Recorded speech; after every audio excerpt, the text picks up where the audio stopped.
Reka tubaramutse bakunzi bisamirizi Black FM akaba ari wa mwanya tubashikiriza amakuru mu Kirundi avugwa kuri no mutaga naye akabagizwe n'ingingo nkuru zikurikira. Amafaranga y'amarundi arenga miliyaridi 4.5 ni yamaze gutangwa n'abanyamitahe barenga ibihumbi 4 mwishira hamwe Ubaka National Group kugira rizosanura isoko nkuru ya Bujumbura. Hakaba hamaze gutangwa kandi ibihumbi 300 vy'amadolari y'abanyamerika nkuko tubishikirizwa tubikura mu nama shikiranganje yakoranye kuri wa 2026 ruhuhuma.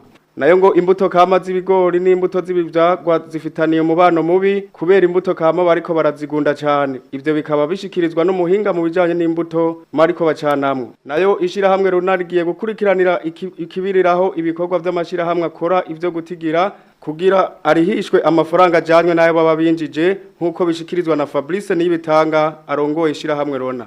Ngoga arutoniwe ariko arafasha kugira ano majwi abashikire jewe Frijas niyo nemeranije ngira ndabashikiriza no makuru nayo Patrick Irakoze akaba ari we yahagarariye mu kanya gato inkuru donito ryano makuru. Nkuko twari tuheje kubabwira mu nkuru zigiza no makuru kuba harabuze integuro nziza no kudakorana neza n'ubushikiranganje bw'uburimyi n'ubworozi hamwe n'ikigega rusangi anagesa ni imwe mu vyatumye mwimbu w'ibigori usubira kuborera muri ico kigega mu ntara zimwe z'igihugu. Ivyo bikavugwa n'abashinga amateka mu nama yo kuri no wa 27 ruhuhuma. Umushikiranganje mu vyajejwe harimo uburimyi n'ubworozi Prosper Dodiko amenyesha ko umurimyi afise uburinganire bwa hegitari imwe canke irenga ngo agiye kumenyekana kugira umwimbu wakatabonetse ushobore kumenyekana. Inkuru dukesha mugenzi wacu Nobere Nahaye. Muri iyo nama nshinga amateka yari yatumiwemo umushikiranganje w'uburimyi n'ubworozi Prosper Dodiko barashikirije ko kubona umwimbu w'ibigori usubiye kuborera mu bubiko bw'ikigega anagesa mu ntara zimwe ngo vyatewe nuko habuze integuro nziza yawo no gukorana neza muri ubwo bushikiranganje nabo vyega bose. Umushikiranganje mu vyajejwe hari mu burimyi arashima kubona umwimbu w'ibigori usanga uwundi mu kigega rusangi. Umuntu wese afise umurima urimwo uburinganire bwa hegitari imwe canke zirenga ngagiye kumenyekana kuko azoshigwa mu cyo yise mu rurimi rw'igifaransa base de données kugira umwimbu utegekanijwe mu gihugu cyose uzoshobore kumenyekana. N'ubwoko bw'abantu bifise bafise uburyo bwo kuronga ibyangombwa kugira ngo urime mu bumenyi ukuguti mu Burundi n'ibyo katoboneka tuzirana nikiba kutorosha nico gituma tugiye ngo tutari ntabwo ngo biyoka tubona birashoboka mugabo nta kuri bakuriye kuko iyo bintu bitatu biragoye gushira hamwe. Nico gituma rero inyinshi yihutirwa twabaza kubikana nuko ari amakade yakoreshejwe muri rusasuma ngoba kuzakoresha ngo tubishireho ubuhinga bwa none n'imiburi abantu bose bafise kuva ku hegitari imwe iri hafi kuduga n'imiburi byo twafise muri base de données n'imiburi ko abo bose batuze tuti umuntu ari muri hegitari iri hafi turazi yuko yifise n'imiburi y'acakonka kushakaronka imbuto. Bityo rero iyo sitifisi iva ku hegitari yo kuduga ndashaka kwereka natangaze w'ingo ubundi bwose kuko katwasigaye y'imima bitombi. Ico ni ikintu tugomba gusatwihutira mbere y'abaje ko uno munsi ibihango by'abantu bose bafite hegitari hamwe tuza tubifise kiretse intara zine zisigaye. Muri uko rero yuko yuko turatunganya kugira ngo turabe yuko ibihango bizaraboneka. Ku kijanye na kunguko ku barimyi Prosper Dodiko amenyesha kico ubushikiranganje bwari bwarasize imbere kwari ukugwiza umwimbu none ngo bagiye kuraba ingene umwimbu mushasha wobikwa neza kugira ntusubire kononekara. Uwo mushikiranganje kandi akaba yaboneyeho kumenyesha ko abarimyi bibitegwa njabuka amazi bagiye kongerwa agahembo kugira bikura kuya. Abo nabo sabandi bonabarimyi bikawa icayi ni pampa. Ngo imbuto kama z'ibigori n'imbuto z'ibivyagwa zifitaniye umubano mubi kubera imbuto kama bariko barazigunda cyane ariko ngo bikorwa kubera ibishobisho vy'imbuto nshasha. Ivyo bivugwa n'umuhinga mu bijanye n'imbuto zirobanuye Mariko bacanamwo agasaba leta kwegeranya imbuto kama ziri mu Burundi kugira iziva hanze zize gusahiriza no guhimiriza abarimyi guhurumbira imbuto kama. Tega yompi Mariko bacanamwo. Batumuga ni mu Kirundi yuko akimwana kazi imvura ihise. ubwo bwoko bw'ibigori by'ibivyago bita pan 53 turafise ubwoko kama bw'ibigori butanga umwimbo ungana n'umwimbo utangwa n'ubwo bwoko bw'ibigori. Turamaze kubishikiza katari gake tuvuga yuko umubano w'ivyo bivyagwa by'ibigori, imbuto z'ibivyagwa n'imbuto kama atari umubano mwiza cyane, kubera imbuto kama bariko barazigunda cyane kandi arizo mbuto twifitiye mu gihugu. Novuga yuko ari ukutamenya no kugira ibishobisho ngo bumvise ibintu bivuye hanze. Ubundi nagenda bamenyesha yuko imbuto kama zifise umwimbu mwiza cyane wegereye canke usumba izo mbuto z'ibivyagwa ziva hanze. Ikigo kigira ubushakashatsi bw'imbuto zirobanuye Izabu kiheruka kugira ivyigwa kiragereranya imbuto zisanzwe ngaha mu gihugu n'izo mbuto ziva hanze twita ma hybrid. Basanze dufise ubwoko bw'ibigori bwiza cyane buri mu bwita ZM 621 ZM 605 harimo amasega ya kera mwakoze mwumva. Izabu irafise izo mbuto mwiyumvire namwe gihe vyoshika izo mbuto ntizinjire mu gihugu kandi tudafise imbuto kama ziba zikwiye. Leta yuko yogerageza ikarondera ibiharuro cyo twita les statistiques bamenye imbuto ziri mu gihugu kugira izo mbuto ziva hanze ziza gusahiriza. Leta ishiremwo inguvu bahimiriza imbuto kama kugira ngo abenegihugu bazijukire. Tubandanye nano makuru mu gisata cyo kwiyunguruza aho ngo hacibonekeza ku bituro vy'amabisi abatonda ku mirongo mu gihe batabwirizwa gutonda bivanye n'amagara make bafise. Iyo myidogo yemeza ko bapfa gutonda kubera atakundi bari bugire. Naho Imana Karimusha abana arongoye kimwe muri ivyo bituro vy'amabisi yunguruza abantu amenyesha ko ivyo biba ku kutamenya agahamagarira abo basanzwe bakorana kubahiriza biyunguruza. Iyi nkuru tuyibaze mugenzi wacu Cynthia Niyimubona.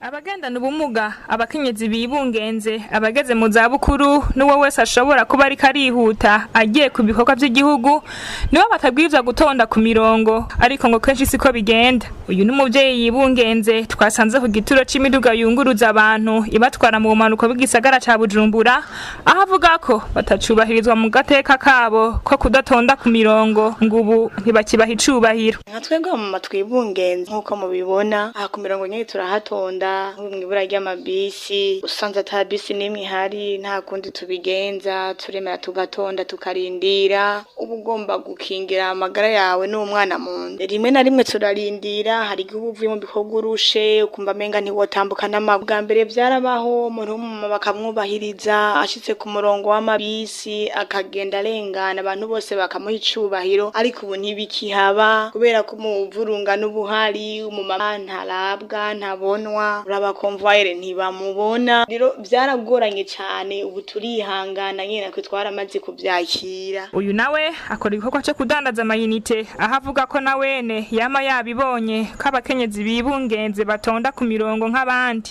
Agenda akunda kuba ndi ngaha kenshi mugende ko ndadandaza amayinite ngaha ku mirongo, haba kuri zibisi za Musaga canke pfo kuri parking za Gasenyi na Gatumba. Nama nabibonye abantu b'abadame bibungenze batonze imirongo mu bandi, rimwe na rimwe bire bigashika ugasanga umuntu yavuye no ku murongo yaronde yana abanza kuja kwicara mu kurindira ko ashikirwa guru, kandi naho urumva ntibokwiha bisi ku nguvu. Rero kenshi vyama vyashitse nabo nyene bagatonda imirongo. Abageze mu zabukuru nabo nyene mu batonda imirongo barimo. Naho Imana Karimusha Shabani arongoye kimwe mu gituro ivyo biberako nahakana ko ivyo bitaba, ariko kenshi ngo biba ku kutamenya, ariko abo bantu ngo vyari vyiza basiguriye ababijejwe kugira ngo ntibatonde. Je nibaza yuko birashobora kuba bishika kuko nta nyambi buragahonze mugabo niyo kankizo zibaye hari nk'umuntu abari nk'umushitsi ashitse agatonda kubera batabizi, cyo gituma nuwo batarabizi yo bimenyera ngaha. Hama wundi muza ashitse yibungeje cinka amugaye cinka ageze mu zabukuru, eka rero nuba ariko aja mu bindi bikogwa by'igihugu bimusaba ko abanguka murabona umwimisi transport kwigoye. Iyo aje akabisigurira umusekirite aba ahagarariye uwo murongo aramutahura kandi akabikora neza. Uwo muyobozi kandi ahamagarira abo bakorana gutunganiriza biyunguruza, agahamagarira kandi abiyunguruza kumva ko ubuza ku mirongo angana n'abandi. Musanzwe nohera kubo dusanzwe dukorana, ubutumwa nobaha nuko bamenya kubahiriza abene gihugu. bakora akazi kabo nk'uko twama twabahaye impanuro atakurenganya umuntu, kandi ivyo nibaza ko twamiza ko nuko urazi ko bigoye abantu mugabo twamiza ko tubahanura. Hama ubutumwa no genera bene gihugu nabo baza kwiyunguruza ngaha ku mirongo muri centre ville nuko ari wese yoza yibonamwo kwangana n'uwundi, ko biribonekeza ko hari abantu umengo bararuta abandi, we washitse umengwa ntiyotonda nk'abandi, we washitse umengwa n'uwundi muntu ashitse ashaka gusa wewe ashikata. Kuri no basaba yuko umuntu yoza yibonamwo kwangana n'uwundi, ivyo bari vyiza gusumba. Mwomenya ko imirongo ku bituro vy'imiduga mu gisagara ca Bujumbura yatanguye kwibonekeza inyuma yaho hibonekeje ikena ry'igitoro mu Burundi. Ano makuru tuyabandanirize mu gisata c'inyubako aho amafaranga y'amarundi arenga miliyari 4.5 ari yamaze gutangwa n'abanyamitahe barenga ibihumbi 4 mwishira hamwe Ubaka National Group kugira rizosanura isoko nkuru ya Bujumbura. Hakaba hamaze gutangwa kandi amadolari y'abanyamerika arenga ibihumbi 300. Byo kaba ari bimwe mu vyavuye mu cegeranyo c'inama nshikiranganje yakoranye kuri wa 2026 ruhuhuma. Iyo nama nshikiranganje ikaba yasavye ubushikiranganje bujejwe inyubako gukurikiranira hafi uwo mugambi kugira ugende neza ariko utinjiye mu itunganya ryayo. Tega yompi Jerome Niyonzima umunyamabanga mukuru wa leta.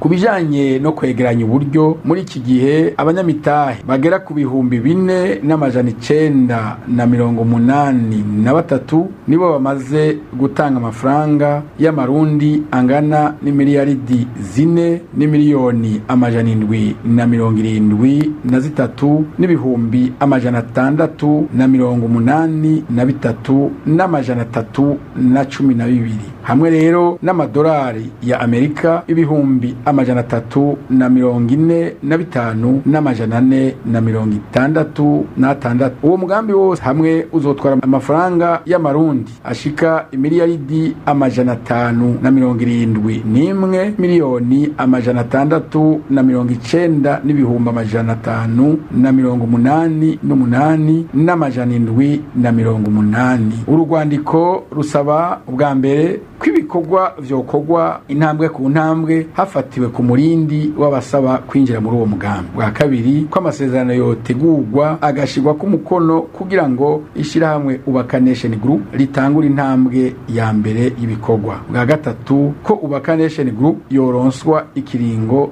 c'amezi 12 kugira ngo yegeranye uburyo bukenewe ku ntambwe zisigaye. Inama shikiranganje yarahaye ubushikiranganje bujejwe inyubako uburenganzira bwo gukoranana n'ishirahamwe Ubaka Nation Group ngo bashireho amasezerano azotuma iryo shirahamwe ritangura intambwe ya mbere y'ibikorwa. Ubwo bushikiranganje buhamagarirwa kandi ko bwo kurikiranira hafi uwo mugambi kugira ngo ugene neza ariko butinjiye mu itunganywa ryawo.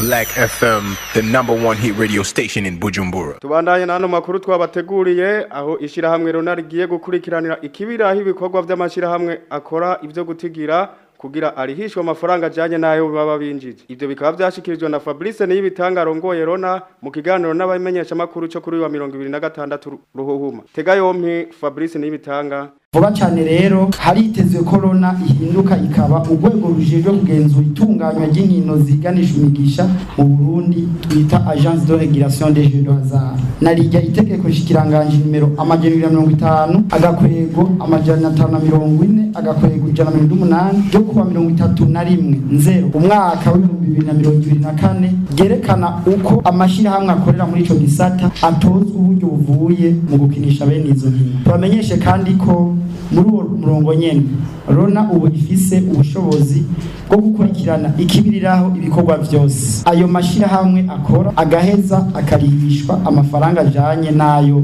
binjije. Ivyo bigakunda biciye mu gukorana n'ishirahamwe B&N Partners ryazanye ivyuma n'ubuhinga bihanitse mu kugendereza uko ibijanye n'inkino nyizo zitozwe uburyo buvuye mu gukinisha hisunzwe amasezerano nimero 5 akarongo ARCP akarongo 2024 yahuje leta y'u Burundi n'iryo shirahamwe B&N Partners. Mwomenya ko ikoreshwa y'iryo vyuma bishasha vyazanye akarusho kanini cyane mu bijanye n'ubutunzi bw'amafaranga bwinjizwa na Rona ugereranije n'ubwahora bwinjizwa imbere y'ayo masezerano. Kuri no mwanya nyene amashirahamwe yemerewe na Rona kandi ari ku rubuga nayakurikira: hariho Lydia Ridike Burundi, hariho Vietere Burundi ifise Lumiloto na 1TBet, hariho Advanced Group, hariho Raisibet, hariho Kings Investment, hariho BBL Capital, hariho Bubet, hariho na Lidwin Burundi. Aho haca hiyongera ko ayandi mashirahamwe yari yarahagaritse mugabo aharuka kutumenyesha ko agiye gutanga ibikorwa vuba. Umunyamabanga mukuru wa leta y'u Burundi asaba abarundi kwirinda ibihuha aho bizanana hose. Jerome Niyonzima ahamagarira kandi indongozi kumurikira abandi kuko umwe wese abifisemwo uruhara akabatera kamo kandi ko uwogira amakenga yobimenyesha bamutwara kugira ivyo bihuha bigabanuka. Tega yompi Jerome Niyonzima hari mu kiganiro yahaye radio na televiziyo y'igihugu. Kintu cambere wirinda guca ugitanga nawe kuko uko mugenda mugihanahana niko muri ko muragikomeza ico gihugu. Iyo ni ingendo ya mbere. Ingendo ya kabiri wirinze kuca ugitanga no kuvuga ko uca wakura. Ubu tugira Imana kuva ku mukuru w'igihugu gushika kuri nyumba 10 amatelefone yacu twese dufise itegeko yuko ahabwa bene gihugu bakaba bayafite. No kuvuga nta mukuru abura mukuru we. Hanyuma uronse umuco ntambwira gatatu uwo muco ucucisha haciye cagihuha. No kuvuga iyo ni ntambwira gatatu aho ucurungika aho cagihuha caciye nawe ugacishaho umuco rero ugacugendura kubura ahari umwiza. Iyo niyo nyifato twobwira abarundi muri kino gihe cibihugu. Indongozi rero no kuraba neza, indongozi musazeza kumurikira abandi. No kuvuga uteza kuba ufise umuco. Kandi jewe nk'indongozi ndiko ndagenda ngasanga abantu bari mu bihuha canke mu ruhagarara, ikintu ca mbere nuko guhimiriza ko umurundi wese atokwigira sinda bibaza. Murabona yuko bitomora ko umwe wese afise uruhara cyane cyane nko gutanga umuco. None nk'umunyumba 10 yobona muri no minsi mu nzu 10 ziwe hari umuntu yakira abashitsi ntibandikwe mu gatabo kurugo, uwo munyumba 10 akihorera. Wumva bari kora bindongoza. Abo ni babandi je nkamparura mu bakinyi biyinjiza. Mwitwa ngo muri kumwe mwese mu guhana imona kazo mugabo ugasanga n'umukinyi atwara umupira ageze hari imbere agatera mu igori wabo. Uwo rero abari kora twononera.